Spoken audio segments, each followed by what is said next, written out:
प्यारे बच्चों, जैसा कि पॉलिटी में हमने भाग 1 के बारे में पढ़ाई की थी और उसमें संघ तथा राज्य क्षेत्र के बारे में विस्तार से अध्ययन किया गया था और भारत में जितने भी राज्य हैं उसकी सूची, किस राज्य का कब गठन हुआ, ये आपके बीच पॉलिटी के पहले वीडियो में मैंने लाया था। और उसके बाद जहाँ तक कि हम लोग आज पॉलिटी में भाग 2 जो नागरिकता से संबंधित है, यानी भाग 2 संविधान का जो भाग 2 है वो नागरिकता से संबंधित है। और इस में हम लोग आर्टिकल 5 से लेकर 11 तक, यानी कि आर्टिकल 5 से 11 जो है वो नागरिकता से संबंधित है। अब देखिए कि भारत में किस प्रकार नागरिकता प्राप्त होती है, नागरिकता का लोप कैसे होता है, नागरिकता में कब कब संशोधन लाया गया, नए नियम क्या बने, इस सभी का जो अध्ययन है हम लोग संविधान के भाग 2 में करेंगे। यानी आर्टिकल 5 से लेकर 11 तक हम लोग आज पढ़ने वाले हैं। तो आइए आपके बीच हम लोग नागरिकता जो है इसको विस्तार पूर्वक अध्ययन करेंगे। और ये जान लीजिए ये स्कोरिंग चैप्टर है, नागरिकता से एक सवाल आता है, ठीक है, इसीलिए आप बिल्कुल इसको थोड़ा कॉन्शियस होकर पढ़ने की ज़रूरत है। देखिए सबसे पहले तो मैं ये कहना चाहूँगा कि इस अधिनियम के अनुसार जो भारतीय नागरिकता जो होती है, सबसे पहले जानिए कि भारतीय नागरिकता जो है 5 प्रकार से प्राप्त की जा सकती है, ठीक है। भारतीय नागरिकता जो है 5 प्रकार से प्राप्त की जा सकती है। सबसे पहला काम बाय बर्थ, जन्म के द्वारा, यानी कहने का मतलब हुआ कि कोई भी व्यक्ति है जिसका जन्म 26 जनवरी 1950 को या उसके बाद, फिर से 26 जनवरी 1950 को या इसके बाद भारत में जिसका जन्म हुआ है वह भारत का नागरिक होगा। अब कंफ्यूजन आपको आ गया होगा भाई कि भारत में जो है कोई विदेशी राजनयिक का यहाँ जन्म ले लिया तो क्या वो भारत का भारत की नागरिकता उसे प्राप्त होगी, क्या वो भारतीय है? ये बहुत सारे प्रश्न आपके दिमाग में अभी आएंगे। देखिए सबसे पहले तो मैं बता दूं कि इसका अपवाद है कि विदेशी राजनयिकों के भारत में जन्मे बच्चों को भारत की नागरिकता प्राप्त नहीं होगी। यानी कहने का मतलब अब भारतीय जो विदेशी राजनयिक है जो भारत में काम कर रहे हैं उनको यदि भारत में इसके बाद भी बच्चे यहाँ पैदा हुए तो उसे भारत की नागरिकता प्राप्त नहीं होगी।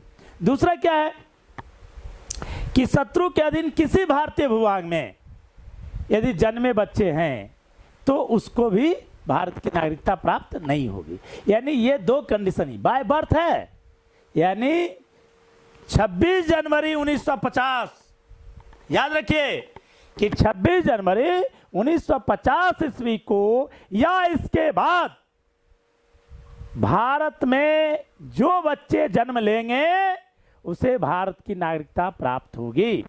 और ये आपका आर्टिकल 5 भी कहता है। यानी आर्टिकल 5 कहता है कि संविधान के प्रारंभ पर नागरिकता, संविधान का प्रारंभ कब हुआ? 26 जनवरी 1950 को हुआ। तो वही कह रहा है कि 26 जनवरी 1950 को या इसके बाद, 26 जनवरी 1950 को या इसके बाद यदि कोई भारत में जन्म लेता है तो उसे भारत की जो है नागरिकता प्राप्त हो जाती। यानी कहने का मतलब हुआ कि 26 जनवरी 1950 को या इसके बाद जब भारत में जन्म के आधार पर नागरिकता संबंधी इस नियम का विदेशी घुसपैठियों द्वारा व्यापक रूप से जो है दुरुपयोग किया गया। कहने का ये मतलब हुआ कि जब यहां तो डायरेक्ट लिखा गया कि 26 जनवरी 1950 को या इसके बाद भारत में जो जन्म लिया वो भारत की नागरिकता होगी उसे प्राप्त। अब यहां सवाल है कि जो भी विदेशी घुसपैठी थे इसका खूब दुरुपयोग किया। तब जो है इसको नियंत्रण करना बहुत ही जरूरत हो गया। तो 1986 ईस्वी में नागरिकता संशोधन अधिनियम लाना पड़ा, इसको नियंत्रित करना की जरूरत हो गई। तो एक बहुत यहां उम्दा प्रश्न पैदा होता है कि नागरिकता पर पहली बार संशोधन अधिनियम कब पारित हुआ? 1986 में हुआ। 1986 में नया नियम आया कि जो व्यक्ति जन्म ले रहा है, यहां जन्म लिया है, जो व्यक्ति यहां जन्म लिया है, उसके माता या पिता या दोनों, माता या पिता या दोनों, कोई एक जो है भारत का नागरिक होना जरूरी है। अब आप समझ गए होंगे घुसपैठियों ने कैसे यहां लिया। मान लीजिए घुसपैठी जो है चला गया, पाकिस्तान चला गया भाई, अब पाकिस्तान चला गया, वो पाकिस्तान का नागरिक है, ठीक है, लेकिन वो भारत आ गया और यहां उसके बच्चे का जन्म हो गया, तो 1986 से पहले वो भारत का नागरिक हो जाएगा कि नहीं हो जाएगा? तो घुसपैठिए इसका बहुत ज्यादा दुरुपयोग किया। तो इसी पर नियंत्रण प्राप्त करने के लिए लाया गया 1986 में एक नया नियम लाया गया, एक संशोधन आया कि जन्म के समय, बच्चे के जन्म के समय उसके माता पिता में से कोई एक भारत का नागरिक होना आवश्यक है। तो समझ गए होंगे, यानी बाय बर्थ में एक नियम आया 1986 ईस्वी में पहला संशोधन हुआ। तो एकदम देखिए बहुत एकदम इतना इंपॉर्टेंट यहाँ एक क्वेश्चन है कि नागरिकता प्राप्ति पर भारत में पहली बार संशोधन अधिनियम किस वर्ष लाया गया? आप लिखिएगा 1986 ईस्वी में। यानी और क्या था नियम कि बच्चे के जन्म के समय उसके माता या पिता में से कोई एक, कम से कम कोई एक भारत का नागरिक होना आवश्यक है। चलिए अब आते हैं दूसरा। मैंने कहा कि 5 तरीके से भारत की नागरिकता प्राप्त की जा सकती है। तो पहला तो आप समझ गए, बाय बर्थ, जन्म के द्वारा। तो जन्म के द्वारा में आप पढ़े कि इसमें विदेशी राजनयिक जो है उसके बच्चे जन्म लेंगे तो उसको भारत की नागरिकता प्राप्त नहीं होगी। दूसरा मैंने कहा कि जो दुश्मन का सीमा क्षेत्र है उसमें बच्चे जन्म लिए, उसको भी भारत की नागरिकता प्राप्त नहीं होगी। चलिए दूसरा नंबर आते हैं वंश परंपरा से। तो वंश परंपरा क्या है? मान लीजिए कि भारत के बाहर किसी अन्य देश में 26 जनवरी 1950 को या उसके बाद जन्म लेने वाला व्यक्ति भारत का नागरिक हो सकता है। क्यों? क्योंकि उसका जो वंश है वो कहाँ है? वो भारतवंशी है और वो गया, घूमने के लिए गया, वहां जन्म हो गया, तो भारत का नागरिक हो सकता है यदि उसके माता पिता में कोई भी नागरिक भारत का हो। ये भी याद रखिएगा, ठीक है। तो यहां पर बहुत इंपॉर्टेंट ध्यान देने की बहुत बात है कि माता की नागरिकता के आधार पर विदेश में जन्मे व्यक्ति को नागरिकता प्रदान करने का जो प्रावधान है 1992 ईस्वी में आया। यानी पहला अधिनियम, संशोधन अधिनियम 1986 में, और दूसरा आया 1992 ईस्वी में। ये क्या था कि माता की नागरिकता के आधार पर विदेश में जो व्यक्ति जन्म लिया है उसको भी नागरिकता प्रदान करने का जो है प्रावधान है, ये 1992 ईस्वी में आया। तो ये दो समझ गए, वंश परंपरा से और जन्म के आधार पर। तीसरा आते हैं आप रजिस्ट्रेशन के द्वारा, पंजीकरण के द्वारा भी हम लोग क्या हो सकते हैं? भारत के नागरिक बन सकते हैं। सबसे पहले पंजीकरण आवेदन की जो तिथि से 6 महीना पूर्व वह भारत में निवास करने वाला कोई व्यक्ति है। यानी आप पंजीकरण आवेदन कर रहे हैं कि हमको भारत की नागरिकता चाहिए, तो ये 6 महीना पूर्व से वह भारत में रह रहा है कि नहीं, ये पहला पॉइंट है। दूसरा है कि ऐसा व्यक्ति जिसका जन्म भारत में हुआ हो किंतु जो भारत के बाहर किसी अन्य देश में निवास कर रहा हो, जन्म हुआ भारत में, रह रहे हैं अमेरिका में, तो आप पंजीकरण करवा लीजिए, उससे भी भारत की नागरिकता आपकी हो जाएगी। चलिए अब तीसरा क्या है कि ऐसी विदेशी महिला जो किसी भारतीय से विवाह कर चुकी है, ठीक है, कोई विदेशी महिला है, यहाँ कोई भारतीय पुरुष से शादी कर ली, अब वो यहाँ चली आई है, तो भाई उसको पंजीकरण करवाना होगा। तो इस पंजीकरण से भी भारत की नागरिकता उसको प्राप्त हो सकती है। ठीक है, ध्यान देते रहिएगा। चौथा क्या है, देशीयकरण से, यानी नेचुरलाइजेशन इसको कह सकते हैं। कोई विदेशी व्यक्ति जो वयस्क है और 10 वर्ष से भारत में निवास कर रहा है, वयस्क व्यक्ति 10 साल से यहाँ निवास कर रहा है, तो भारत सरकार से देशीयकरण का प्रमाण पत्र प्राप्त करेगा, भारत का नागरिक बन सकता है। ये याद रखिएगा। ठीक है, तो पहला मैंने क्या बतलाया, जन्म के आधार पर, दूसरा बतलाया वंश के आधार पर, और तीसरा बतलाया पंजीयन के आधार पर, और चौथा बतलाया देशीयकरण के आधार पर। देशीयकरण माने बाय नेचुरलाइजेशन, कहने का मतलब है 10 साल कोई वयस्क है, यहाँ रह रहा है, तो वह क्या करेगा, भारत सरकार से इसका जो प्रमाण पत्र प्राप्त करेगा और वह भारत का नागरिक बन जाएगा। अब पांचवा है कि बाय एक्विजिशन ऑफ लैंड, यानी भूमि अर्जन के द्वारा भी, यदि भारत सरकार द्वारा किसी नए भूभाग को अर्जित किया जाता है और उसका विलय हम यदि भारत में कर लेते हैं, तो उस क्षेत्र में निवास करने वाला व्यक्ति स्वतः ही भारत का नागरिक हो जाएगा। अभी जैसे बता रहे हैं, अभी चर्चा चल रही है बलूचिस्तान, इसको भारत में मिलाने की बात।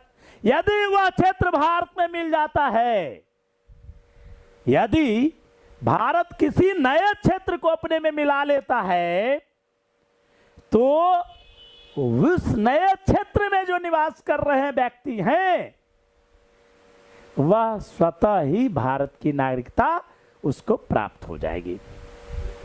तो ये समझ गए नागरिकता प्राप्ति के 5 तरीके। अब मैं अंत करने के भी, यानी नागरिकता समाप्त हो जाए, इसके 3 तरीके हैं। कैसे भाई? अब जैसे कि यहाँ का नागरिक है, जाके अमेरिका में रहने लगा, अमेरिका की नागरिकता प्राप्त कर लिया, तो चूंकि वह दूसरे देश की नागरिकता प्राप्त कर लिया, इसलिए भारत की नागरिकता स्वतः ही समाप्त हो जाएगी। तो ये समझ गए, यानी कि किसी अन्य देश की नागरिकता ग्रहण करने पर भारत की नागरिकता उसे समाप्त हो जाती है।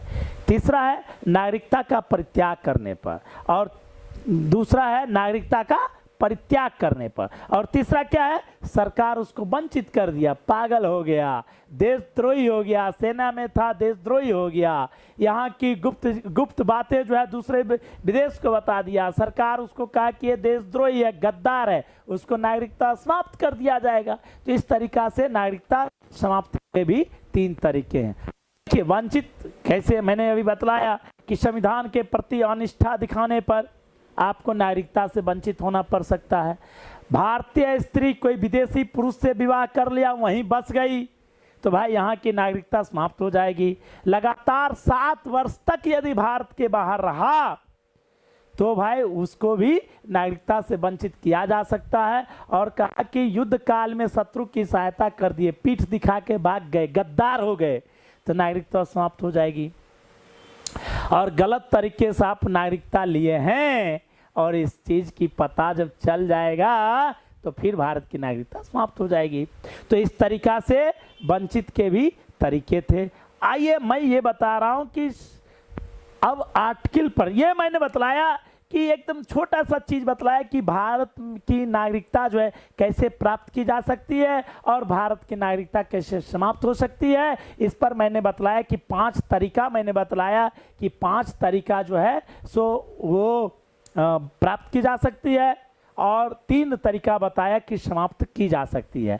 आइए अब आर्टिकल नंबर 5, हम 5 से 11 तक, तो आर्टिकल 5 में क्या वर्णन है ये मैंने एक बार चर्चा भी की कि कह रहा है कि यदि कोई व्यक्ति संविधान के प्रारंभ पर भारत की नागरिकता यानी भारत में जन्म लिया हो या उसके पश्चात भारत में जन्म लिया हो, ठीक है, अधिवास भारत में उसका हो, उसके माता पिता में से कोई एक भी भारत में यदि रह रहा हो 5 वर्ष से, तो उसे भारत की नागरिकता प्राप्त होगी। ये आपका आर्टिकल नंबर 5 था। 6 कहता है, आर्टिकल नंबर 6 कहता है कि पाकिस्तान से जो भारत में आया व्यक्ति, पाकिस्तान से भारत आने वाले व्यक्तियों की नागरिकता जो है वो आर्टिकल 6 में वर्णित है। आर्टिकल 6, आर्टिकल 6 पाकिस्तान से आने वाले भारत में, पाकिस्तान से भारत में आने वाले नागरिकों के लिए नागरिकता की बात कही गई है कि भाई उसके माता पिता, पितामह पितामही, यानी दादा दादी नाना नानी, ये याद रखिएगा, में से कोई एक अविभाजित भारत में जन्म लिया हो। यानी अविभाजित भारत का यदि कोई नागरिक है और वो पाकिस्तान चला गया, पुनः आना चाहता है भारत में, तो भाई भारत की उसको नागरिकता मिल जाएगी। ये आर्टिकल नंबर 6 कहता है। देखिए अब क्या है, 19 जुलाई 1948, इस डेट को याद रखिएगा, 19 जुलाई 1948 के पूर्व भारत सरकार, मानी भारत आकर के, भारत में वह आकर के सामान्य रूप से वह रह रहा है या इसके पश्चात वह आया है। 1948 के पूर्व भारत आकर के वह सामान्य रूप से रह रहा है, ठीक है, या उसके पश्चात आया है, किंतु संविधान लागू होने के पूर्व ही पंजीकरण करा लिया है, तो वह भारत का नागरिक होगा। ठीक है। आर्टिकल नंबर 7, आर्टिकल 7 कहता है कि भारत से पाकिस्तान प्रव्रजन करने वाले व्यक्ति को जो है वह यदि 1 मार्च 1947 ईस्वी के बाद भारत जो है, यदि भारत छोड़ के पाकिस्तान चला गया, तो भाई पाकिस्तान की नागरिकता होगी, भारत की नागरिकता उसको समाप्त हो जाएगी। ठीक है। आर्टिकल 8 कहता है कि भारतीय मूल के व्यक्ति को नागरिकता कैसे प्राप्त होगी। आर्टिकल 9 कहता है कि जब कोई व्यक्ति स्वेच्छा से किसी विदेशी राज्य का नागरिक ले लेता है तो उसकी भारत की नागरिकता समाप्त हो जाती है। ये आर्टिकल नंबर 9। आर्टिकल नंबर 9 याद रखिएगा, VVI आर्टिकल नंबर 9, यदि कोई व्यक्ति स्वेच्छा से भारत की नागरिकता छोड़ना चाहता है, विदेश की नागरिकता लेना चाहता है, या विदेश की का नागरिकता ले लिया, तो भारत की नागरिकता स्वतः समाप्त हो जाती है। इसका वर्णन आर्टिकल नंबर 9 में है, ये याद रखिएगा। आर्टिकल नंबर 10, यदि कोई भी व्यक्ति नागरिकता विधि द्वारा ही ले जा सकता है, माने कि कोई कानून सम्मत, जैसे कि मैंने बतलाया, जो तरीका बतलाया, उस आधार पर यदि है तो भारत की नागरिकता उसे प्राप्त हो सकती है। यानी इसमें बस आप 2 आर्टिकल याद रखिए, एक आर्टिकल नंबर 9 काफी इंपॉर्टेंट है, और एक आर्टिकल नंबर 11।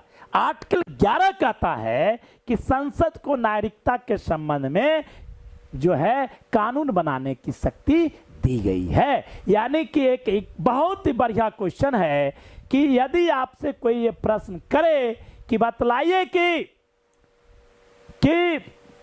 नागरिकता पर कानून बनाने का अधिकार किसे है, आप कहिएगा भारतीय संसद को है। या भारतीय संसद को नागरिकता पर कानून बनाने का अधिकार किस आर्टिकल के तहत दिया गया है, आप कहिएगा आर्टिकल नंबर 11। तो इस तरीका से 2 प्रश्न, आर्टिकल नंबर 9 और आर्टिकल नंबर 11, ये याद रखिएगा। ठीक है। आर्टिकल नंबर 5 है, उतना इंपॉर्टेंट है, आर्टिकल नंबर 9 और आर्टिकल नंबर 11। तो आपने देखा कि भारत की जो नागरिकता है वह कैसे मिल रहा है। अब देखिए मैं एक बतलाता हूं, भारत का जो अधिनियम, नागरिकता अधिनियम आया कब, एकदम इंपॉर्टेंट है। नागरिकता अधिनियम आया कब, कहिएगा भाई 1955 ईस्वी में आया, 1955 में आया। संशोधन कब आया, पहला संशोधन 1986 में आया। तो और इसको मैंने बतलाया कि क्या था संशोधन। पहले मैंने कहा कि बाय बर्थ पर जितने भी विदेशी घुसपैठिए थे उन्होंने क्या किया, धड़ल्ले से इसका दुरुपयोग किया, काफी दुरुपयोग किया भाई। यहां पर आ गया और बच्चे पैदा हुए, अब वह बच्चा जो है भारत का नागरिक हो गया भाई। तो ये तो गलत था। इस पे संशोधन आया 1986 ईस्वी में, और उसके तहत कहा कि नहीं, बच्चे जन्म ले ठीक है, लेकिन उसके माता या पिता में से कोई एक भारत का नागरिक होना चाहिए। यह 1986 अधिनियम, संशोधन अधिनियम कहता है। फिर आया संशोधन 1992 पर। तो 92 में मैंने बतलाया कि माता की नागरिकता के आधार पर विदेश में जन्मे व्यक्ति को नागरिकता संबंधी प्रावधान किया गया। माता के, तो यह भी पूछा जाता है 1992 में। यानी पहला संशोधन नागरिकता पर कब आया भाई, 1986 में आया। दूसरा कब आया? 1992 में आया। पहला क्या था? माता पिता में से कोई एक जो है ये होना चाहिए। दूसरा कहा गया कि नहीं, माता जो है यदि वह माता की नागरिकता के आधार पर यदि कोई विदेश में व्यक्ति जन्म लिया है तो भी उसको विदेश में जन्म लिया है। अब देखिए 1986 कि भारत में जन्म लिया है, माता पिता भारत के नागरिक होना चाहिए या कोई एक नागरिक होना चाहिए। 1992 कह रहा है कि नहीं, माता की ना, माता यहाँ की है, भारत की माता है। भारत मान लीजिए कि कोई महिला है और उसको भारत की नागरिकता प्राप्त है, विदेश में किसी बच्चा का जन्म हुआ तो माता की नागरिकता के आधार पर उस बच्चे को भारत की नागरिकता मिल जाएगी। ये 1992 ईस्वी में आया। बहुत इंपॉर्टेंट है प्रश्न कि माता की नागरिकता के आधार पर संशोधन अधिनियम, नागरिकता संशोधन अधिनियम कब लाया गया? आप कहिएगा 1992 ईस्वी में लाया गया। ठीक है, कहेगा कि चलिए बतलाइए कि नागरिकता पर पहला संशोधन अधिनियम कब लाया गया? 1986 में लाया गया। पूछा जाएगा कि चलिए बतलाइए कि 1986 में जो प्रावधान है वो क्या है, तो भारत में जन्म ले, लेकिन जन्म के समय उसके माता या पिता या दोनों में कोई एक भारत का नागरिक होना चाहिए। अब तीसरा अधिनियम आया 2003 ईस्वी में। 2003 ईस्वी में दिसंबर 2003 में आया। ये भी बहुत इंपॉर्टेंट है। ये क्या कहता है? इसमें जो है एकदम याद रखिए, लक्ष्मीमल सिंघवी समिति के सिफारिश पर यह कहा गया कि विदेशों में बसे भारतीय मूल के लोगों को सीमित रूप में नागरिकता प्रदान करने का प्रावधान किया गया है। अब देखिए, सीमित रूप में नागरिकता ये जो है प्रदान करने का प्रावधान किया गया, ये लाया गया 2003 ईस्वी में। यानी अब देखिए, भारतीय मूल का है, भारत की नागरिकता नहीं है, लेकिन वह भारतीय मूल का है। जैसे यहां से पति पत्नी चले गए विदेश रहने के लिए और उन्होंने अमेरिका की नागरिकता ले ली, तो भारत की नागरिकता स्वतः समाप्त हो गई, क्योंकि मैंने कहा कि जो ही स्वेच्छा से यदि किसी विदेश का नागरिकता प्राप्त करता है तो भारत की नागरिकता समाप्त हो जाएगी। अब यदि वह व्यक्ति माता पिता उसके यहाँ के मूल निवासी तो थे और बच्चे जन्म कहाँ ले लिए भाई? अमेरिका में, तो ये कह रहा है कि उसको नागरिकता जो है सीमित रूप से दिया जा सकता है। इसको कहते हैं ओवरसीज सिटीजन ऑफ इंडिया। इसी को दोहरी नागरिकता भी कहते हैं। एकदम ओवरसीज सिटीजन ऑफ इंडिया, दोहरी नागरिकता माने कुछ सीमित के लिए जो है भारत की नागरिकता होगी।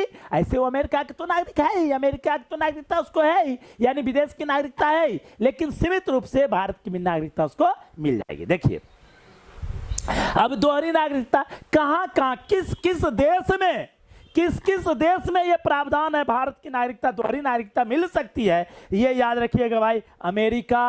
अमेरिका, ब्रिटेन, स्विट्जरलैंड, पुर्तगाल, फ्रांस, स्वीडन, न्यूजीलैंड, ये जो इस सब 16 देश, लगभग 16 देशों में बसे प्रवासी भारतीयों को ओवरसीज नागरिकता है। अब समझ, ओवरसीज यानी दोहरी नागरिकता है 16 देशों में। पूछा जाता है कि दोहरी नागरिकता कितने देशों में बसे भारतीयों के लिए, भारत वंश के लोगों के लिए है? तो आप कहिएगा 16 देशों के लिए। अब देखिए पूछ सकता है भाई इसमें से कौन? फ्रांस याद रखिए, अमेरिका याद रखिए, ब्रिटेन याद रखिए, न्यूजीलैंड याद रखिए, स्वीडन याद रखिए, पुर्तगाल याद रखिए। ये सब जो 16 देश है इसमें ओवरसीज नागरिकता की चर्चा की गई है। अब आपको लगता होगा भाई ये ओवरसीज नागरिकता से क्या फायदा है? यानी दोहरी जो नागरिकता है उसको दोहरी नागरिकता से फायदा क्या है? यानी उसको आने जाने के लिए पासपोर्ट की जरूरत नहीं है। पहला तो ये है कि बिना पासपोर्ट भारत आने जाने की उसको स्वतंत्रता है, लेकिन मताधिकार में भाग नहीं ले सकता है। संवैधानिक जो कोई भी पद है उस संवैधानिक पद पर प्राप्त करने का अधिकार नहीं होगा, और न ही उसे आर्टिकल नंबर 16 में जो भी अवसर की समानता का अधिकार है वो प्राप्त नहीं होगा। अब क्लियर समझ गए होंगे ओवरसीज नागरिकता में फायदा क्या है कि बिना पासपोर्ट का वह भारत आ सकता है, भारत से जा सकता है, पासपोर्ट की जरूरत नहीं है, लेकिन वह मताधिकार में भाग नहीं लेगा। अब देखिए भारत के जो नागरिक होंगे मताधिकार में भाग लेंगे, लेकिन जो दूसरे देश के नागरिक है और उसको भारत की दोहरी नागरिकता भी है तो मताधिकार में भाग नहीं लेगा। यहाँ कोई संवैधानिक पद है भाई, संवैधानिक पद है, अथवा आर्टिकल नंबर 16 हम पढ़ेंगे कि अवसर की समानता है भाई। तो अवसर की समानता में भी वह जो है नौकरी पेशा नहीं कर सकता है, उसको भारत की एकल नागरिकता नहीं मिलेगी, यदि क्योंकि भारत का एकल नागरिकता है नहीं, उसको तो दोहरी नागरिकता है, तो फिर उसको ये वो जो है सुविधा है वो नहीं मिलेगा। आइए, तो ये तीसरा संशोधन लाया गया। पूछा जाएगा कि overseas citizen of India act कब भारत में लाया गया, कहिएगा दिसंबर 2003 ईस्वी में। काफी इंपॉर्टेंट है ये भी, इतना बढ़िया प्रश्न है कि दोहरी नागरिकता, भारत की दोहरी नागरिकता यानी ओवरसीज सिटीजन ऑफ इंडिया वो कब लाया गया, दिसंबर 2003 में लाया गया। तो 3 संशोधन पढ़ चुके हैं। पहला संशोधन कब लाया गया, 1986। दूसरा संशोधन कब आया, 1992। तीसरा कब आया, दिसंबर 2003 में आया। और सबसे इंपॉर्टेंट अभी तक यही है, 1986 भी है, दूसरा ये ऐसे तीनों इंपॉर्टेंट है, बहुत इंपॉर्टेंट है भाई। अब आइए, चौथा कहता है संशोधन लाया गया 28 जून 2005 ईस्वी को।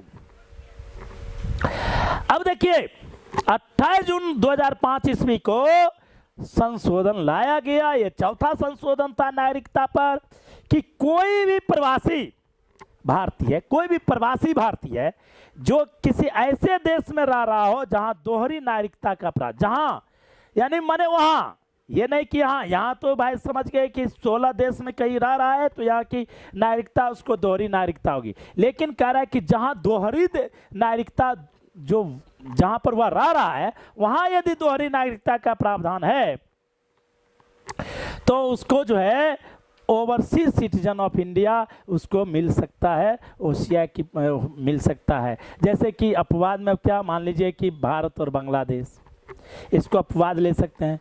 आइए, उसके बाद 5वां संशोधन में बता रहा हूं कि 2015 मार्च 2015 ईस्वी को आया। मार्च 2015 ईस्वी को आया भाई कि यदि यानी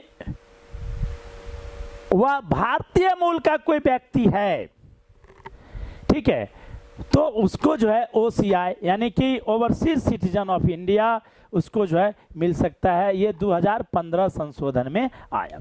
तो इस तरीका से हम लोग 5 संशोधन इसमें पढ़े, काफ़ी इंपॉर्टेंट 5 संशोधन था, जिसमें एकदम इससे 10 प्रश्न मैं बोल रहा हूँ, 10 प्रश्न याद रखिए, एकदम रामबाण ये 10 प्रश्न नागरिकता पर याद रखिए कि आर्टिकल नंबर 9 क्या कहता है, आर्टिकल नंबर 11 क्या कहता है, पहला संशोधन कब आया, माता की नागरिकता के आधार पर संशोधन कब किया गया, overseas citizen of India act कब लाया गया। ये जो है ये सारे प्रश्न इंपॉर्टेंट प्रश्न थे। भारत की नागरिकता जो है कितने तरीके से लाई जा सकती है, भारत की नागरिकता का लोप कितना तरीका से हो सकता है, कोई विदेशी महिला है और वो यदि भारत के पुरुष से शादी कर लेती है तो उसको जो है भारत की नागरिकता मिल सकता है, बशर्ते कि वह रजिस्ट्रेशन कराए। देशीयकरण तरीका से नागरिकता प्राप्त हो सकता है। देशीयकरण का मतलब हुआ कि 18 वर्ष यदि वयस्क है, एडल्ट है,